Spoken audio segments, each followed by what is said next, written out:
The rip came first, sharp as a blade through cloth, and every head in Hendrick's Roadhouse snapped up at once. Cool air. Hit my back, yellow light.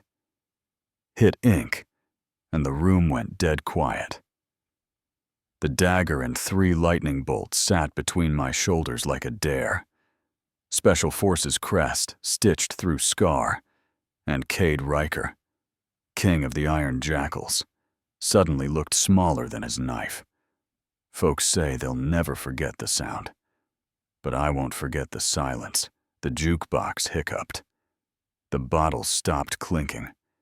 Even the guy snoring in the corner sat up like a dog who heard thunder. I didn't raise my voice. I didn't strike a pose.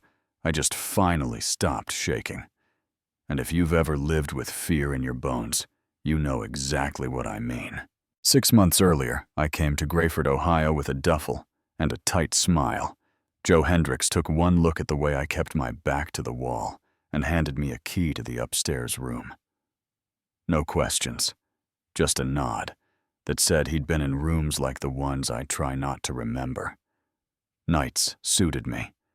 The hum of trucks on Maple Street covers the noise in my head. And at 3:17 a.m., like clockwork, I'd wake up reaching for a sling that wasn't there.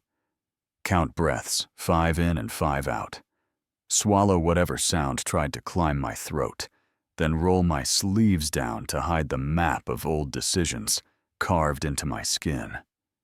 Fridays belonged to the Jackals. They rolled in like a weather system. 8 bikes, too much leather. The smell of money that isn't theirs. And Cade would collect his envelope for security like he was doing charity. Folks with sense settled up early. The rest folded into the wood. And me, I lived behind the blender, invisible as a habit, because invisibility kept me alive. 2 weeks before everything broke open, I took trash out back and heard shouting 2 doors down. Mason Holt, Cade's number 2, had the phone repair guy pinned to the curb came up short. He said, like that was a lesson, and not an excuse. The third kick made a sound my body still flinches at. I stood there with a bag of empty bottles in each hand and felt the coil that used to mean go. Then I made myself stand down, turned my face to the wall, walked inside, and carried that choice like a hot coin in my pocket, burning through the days. You know what I mean. Then came the night the air tasted metallic before they even hit the door. Pennies or ammo. Cade didn't enter so much as he announced himself. Boot through wood chair, flipped around like a throne. New deal, he said. 800. Starting now. Joe told him they had an agreement, and Cade slapped him lazy and fast. Nothing personal, and somehow the most personal thing in the room. Beer went on the floor like gasoline, and the Jackals tracked mud through it like dogs. I stepped with a towel and put my body where Joe's blood was. Didn't say a word, because silence is a decision. Cade set his boot on my hand and pressed just enough to ask a question he's asked his whole life. Will you break if I keep pushing? And I kept mopping. That's not how you solve problems. I heard myself say, steady and low, the way your voice gets when the options are finally simple, even if the price is not, and the room tilted toward the moment. Cade stood up slow. He wanted me to see how tall he was, how the vest, the rings, the scars, all add up to a story. He needs you to believe you know who I am, he asked. And I didn't answer, because that's not the question he swung. And the table took it. Wood popped like fireworks. The Jackals surged and froze when I lifted the bottle by the neck and told them to stay back with a tone that doesn't need volume. Just truth. Cade came again. I met him clean. Elbow to solar plexus, knee to the IT band. Bodies are maps, and I know the highways he grabbed for whatever he could hold, and found my shirt yanked, and the rip snapped like a shot. Yellow light on ink scar. Under crest, the room recalibrated the retired Marine who nurses 1 beer a night. Stood without looking at me and said, "She's the real deal." And Cade tried to laugh. "Broken toy soldier." He said, "Purple Heart means you failed, because when weak men can't win with fists, they go for the softest place they can find." The tremor found my hands. The hum came back. Flashback isn't a movie. It's a trap door. 1 second you're in a bar, and the next you're on a dirty road with smoke in your teeth and someone calling a prayer they don't remember. And then the stillness, the kind that comes before thunder. "You don't know anything about sacrifice," I told him. Not shouting, not showy, just done. And he pulled a knife. Like that would settle the argument. 6 inches of serrated certainty. Hands remember what brains forget. Parry trap, the wrist pressure point blade falls hip throw. The floor knocked the air out of him, and I had him in a control hold, not a choke, not cruelty, just enough. "I don't want to hurt anyone," I said, knee in his back. "But I will protect what's mine," and the room changed shape. Mason stepped in, like he might help, then kicked the knife farther. "Stay down, Cade," he said. And shame softened his voice in a way I didn't expect. People stood. The nurse who comes after late shift, the science teacher with the tight bun, the Marine. Courage is contagious if someone goes first.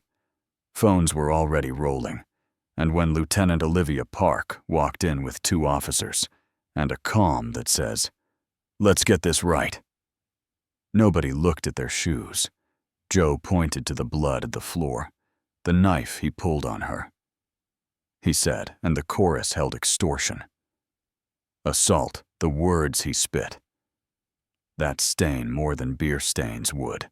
Then came the twist. Mason raised his hand like a kid who finally wants to get it right. "I'm done," he told the lieutenant. "I'll give you the ledger." The drop's all of it. Cade tried to call him every name he knows, but Mason kept his eyes on me and said, "I thought strength was taking." I was wrong, and yeah, that happened. What followed was bigger than me. A video of a torn shirt, and a back full of truth traveled faster than I could have run on my best day. Donations showed up with notes that said, "Keep going." A contractor fixed the door for free and left a receipt that read, "Paid by gratitude." We scrubbed the walls, hung a board where people could pin photos of service members from town. And Thursday nights turned into something like church, with coffee that leaks from the urn and folding chairs that complain but keep standing. The first group was 3 people leaning back, like the chairs might bite a month later. We pushed tables together. Spouses came, kids drew chalk stars on the sidewalk, and we told the hard parts out loud, passing a tissue box like a talking stick, and learning that shame can't breathe in open air. The night Lena Alvarez walked in, she scanned the exits like all of us do. 25 Army medic Syria in her eyes. She asked if I was Riley Carter, and I said, "Just call me Riley." She told me about the convoy, the tourniquet that came a second too late, the hum that won't turn off. I rolled my sleeve past the lines where shrapnel connected the dots and said, "These aren't shame, they're proof we came back." She cried. I cried? Joe slid coffee across the table like a sacrament. Lieutenant Park brought a grant application and said there's money for places like this. Not in the voice of someone selling, but of someone hoping we filled it out with coffee stains on the edges and bad handwriting. And it hit as soon there was a counselor. 2 nights a week, a job fair once a month, a retired judge running a Saturday legal clinic who smiles with her whole face, other towns called. and I propped my phone on 2 old textbooks and told them what we did wrong and what we did right. Then a letter from Senator Mayfield's office asked me to speak before the Armed Services Committee. I found a thrift store blazer with one sleeve longer than the other and wore my tank under it because I wasn't hiding anymore. I told them if they want to save lives, they have to fund coffee and tables and rent connection beats. Shame, consistency beats, isolation. Courage shows up and stays until the last chair is stacked. And for once, the vote wasn't a fight. Grayford kept being Grayford. Joe made me his partner with papers that smell like cigar smoke. The jackals scattered some locked up, some just gone like fog. Mason opened a garage, hired 2 vets, pays on Fridays. With a handshake that means something. He told me sorry. Twice, and I said apologies matter. But actions count, and he keeps showing up. Cade sits where bars and blades don't help, his lawyer. Tried to call me the problem with words like provoked and escalated. But videos don't lie, and neither do 30 people who finally found their voice. And just when I started to think the story had a clean bow, a letter arrived from the state board asking if I would weigh in at Cade Riker's parole hearing. He's eligible next spring for good behavior. The form had boxes. Do you oppose? Do you support? Do you want to be notified? I set it on the counter and let the coffee go cold.